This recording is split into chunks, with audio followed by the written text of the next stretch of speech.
Hello बच्चों, तो आज के इस वीडियो में हम लोग देखेंगे कि रूट वाले संख्या को कैसे जोड़ा जाता है। बहुत सारे बच्चों को ये कन्फ्यूजन होता है कि कोई भी संख्या रूट में हो तो उसको हम लोग कैसे जोड़ेंगे, कैसे घटाएंगे, उसको कैसे गुना करेंगे और कैसे भाग करेंगे और उसका मान कितना होगा।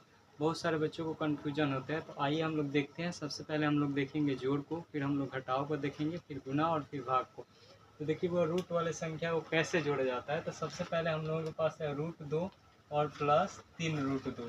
तो कहने का मतलब है कि रूट वाला संख्या तभी जुड़ सकता है जब रूट वाली दोनों संख्याएं आपस में क्या हो, बराबर हो। जैसे यहाँ भी रूट का 2 है और यहाँ भी रूट का 2 है, यह भी √2, यह भी √2, तो यह संख्याएं आपस में जुड़ सकती है। देखिए इसके गुना में कुछ नहीं है तो एक छुपा हुआ है, एक √2 और 3 √2 जोड़िएगा हुआ तो 3 √2 और 1 √2 कितना हो जाएगा, रूट का 4√2, 4√2। इसके अलावा हुआ एक तरीका और है बनाने का। जैसे कि इस दोनों में देखिएगा तो √2 कॉमन है, √2 क्या है, कॉमन। तो यदि आप √2 कॉमन लेते हैं हुआ तो यहाँ कुछ नहीं बचेगा तो 1, फिर यहाँ से हुआ प्लस है तो प्लस, फिर यहाँ से √2 कॉमन लीजिएगा तो बचेगा 3, फिर आप आगे बढ़िए इसको तो यहाँ से हो जाएगा हुआ √2 इंटू का कितना हो जाएगा 4, तो √2 इंटू 4 हो जाएगा। इसको आप सीधा करके लिख सकते हैं कि 4√2। तो किसी भी तरीके से आप आंसर को बनाइएगा तो वह सही होगा। नेक्स्ट देखिए हुआ, नेक्स्ट है रूट का 3 और प्लस रूट का 12। अब तो दोनों रूट में समान नहीं है, तो आप ये नहीं कह सकते हैं कि √3 और √12 जोड़ने पर 15 हो जाएगा, गलत हो जाएगा। तो यहाँ होगा, अभी हमने आपको बताया है कि जब रूट में दोनों संख्याएं समान होती है तभी हम लोग उसको जोड़ते हैं या घटाते हैं। तो सबसे पहले वो आपको प्रयास करना है कि वह संख्याएं रूट में समान आ जाए। जैसे यहाँ 3 है तो यहाँ भी रूट का 3 आ जाए। तो इसके लिए हम लोग क्या करेंगे हुआ, तो इसके लिए इसको हम लोग लिख सकते हैं कि √3 और प्लस √12 को हम लोग लिख सकते हैं हुआ √4 × 3। आगे बढ़िएगा हुआ तो इसको लिखा जा सकता है √3 का √3 प्लस का प्लस, आप जानते हैं वह इसको और तोड़ कर लिख सकते हैं कि √4 × √3। और आगे बढ़िएगा हुआ तो आप इसको लिख सकते हैं कि √3 प्लस 4 का वर्गमूल कितना हो जाएगा हुआ 2 और इंटू में √3। अब देखिए हुआ यहाँ 1 और √3 गुना में कुछ नहीं है तो 1 है, 1 और √3 और यहाँ 2 √3 जोड़िएगा तो कितना हो जाएगा 3√3। तो आपका करेक्ट आंसर हो जाएगा हुआ 3√3, न फिर √12 और 3√15, यह गलत आंसर होगा।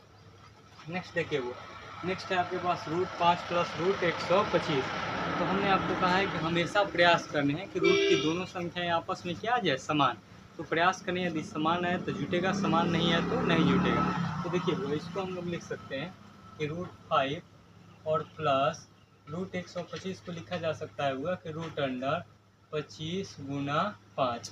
अब इससे आगे बढ़िएगा हुआ तो इसको लिखा जा सकता है कि √5 प्लस का प्लस, इसको आप लिख सकते हैं हुआ कि √25 × √5। आगे बढ़िएगा हुआ तो क्या लिखा जा सकता है इसको, √5 का √5 प्लस का प्लस, आप सब जानते हैं हुआ कि 25 का वर्गमूल कितना होता है 5, तो 5√5। अब देखिए वो इसके गुना में कुछ नहीं है, तो किसी भी संख्या के गुना में कुछ नहीं होता है तो एक छुपा रहता है।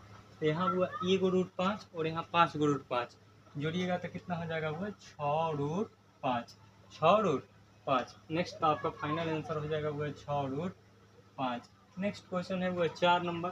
4 नंबर में आपके पास है 3√2 और प्लस 2√8। यहाँ भी देखिएगा तो यहाँ रूट का 2 है और यहाँ रूट का 8 है। तो हमें हमेशा प्रयास करना है कि इस √8 को इस √2 में बदल दें। तो यहाँ हम लोग लिख सकते हैं हुआ कि 3√2 प्लस 2√8 को लिखा जा सकता है 4 × 2, 8 को कितना लिखा जा सकता है हुआ 4 × 2। अब आगे बढ़िएगा हुआ तो कितना हो जाएगा 3√2 प्लस 2 और डायरेक्ट लिख देते हैं वो 4 का वर्गमूल कितना हो जाएगा 2 और बचेगा क्या √2।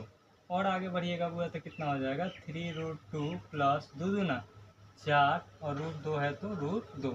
आगे जोड़िएगा हुआ तो यहाँ 3 × √2 और यहाँ 4 × √2, तो 4 और 3 7√2। आप ऐसे भी बना सकते हैं, वो इस दोनों में कॉमन है √2 कॉमन ले लीजिए, दोनों में समान संख्या है वो √2 कॉमन ले लीजिएगा तो यहाँ 3 बचेगा, यहाँ 4 4 3 7√2। तो आप वैसे भी बना सकते हैं। तो आपका करेक्ट आंसर हो जाएगा हुआ 7√2। नेक्स्ट है हुआ √27 और प्लस √48। तो √27 और √48 ये तो दोनों अलग है। अब आप इसको कैसे जोड़िएगा, तो रूट 27 को हम लोग वो लिख सकते हैं कि 9 गुना 3। हमेशा प्रयास करना होगा कि वैसे संख्या के गुणा के रूप में तोड़ें जिसमें से एक का वर्गमूल आसानी से निकाला जा सकता है।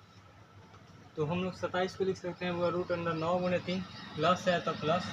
रूट 48 को लिख सकते हैं वो रूट अंडर 16 गुना 3। आगे बढ़िएगा तो क्या लिखा जा सकता है वह, तो 9 का वर्गमूल 3 हो जाएगा, बचेगा रूट 3, प्लस 16 का वर्गमूल 4 हो जाएगा वह, बचेगा रूट 3। फिर देखिए वह 3 को रूट 3 और 4 को रूट 3 जोड़िएगा तो वह हो जाएगा आपके पास 7 रूट 3। तो आपका करेक्ट आंसर हो जाएगा 7 रूट 3। नेक्स्ट क्वेश्चन है आपके पास वो रूट 3 और प्लस 3 रूट 2। यहाँ देखिए हुआ, यहाँ देखिएगा आप तो एक रूट का 3 है, रूट में रूट 3 है और यहाँ हुआ रूट में 2 है। तो यहाँ रूट में 3 है और यहाँ 2 है, तो यहाँ आपस में जुटेगा नहीं और यह तोड़ने वाला भी नहीं है कि इसको तोड़कर आप रूट 3 में बदल दीजिए और इसको तोड़कर या रूट 2 में बदल दीजिए, टूटने वाला भी नहीं है। यह जितना का उतना ही हो जाएगा।